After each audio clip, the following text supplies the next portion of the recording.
New York সিটিতে সপ্তাহ জুড়ে তীব্র তাপপ্রবাহের আশঙ্কায় হিট ইমার্জেন্সি ঘোষণা করা হয়েছে। সিটি হলে সংবাদ সম্মেলনে মেয়র জোহরান মামদানি জানান, দাবদাহ বৃহস্পতি ও শুক্রবার তীব্র আকার ধারণ করতে পারে। এর প্রভাব শনিবার পর্যন্ত অব্যাহত থাকারও আশঙ্কা রয়েছে।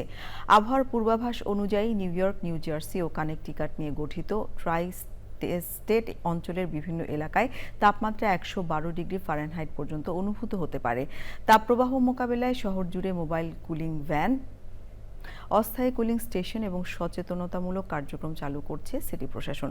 জনসাধারণের সুবিধার্থে শহরের বড় সুইমিং পুলগুলোর কার্যক্রম প্রতিদিন অতিরিক্ত 1 ঘন্টা বাড়িয়ে রাত 8টা পর্যন্ত চালু রাখার সিদ্ধান্ত নেওয়া হয়েছে। স্বাস্থ্য বিভাগ বাসিন্দাদের পর্যাপ্ত পানি পান, সরাসরি রোদে দীর্ঘ সময় অবস্থান না করা এবং শিশু, বয়স্ক ও অসুস্থ ব্যক্তিদের প্রতি বিশেষ নজর রাখার আহ্বান জানিয়েছে। As we activate a code red tomorrow, we are intensifying our street canvass and outreach efforts from noon up until 8 p.m.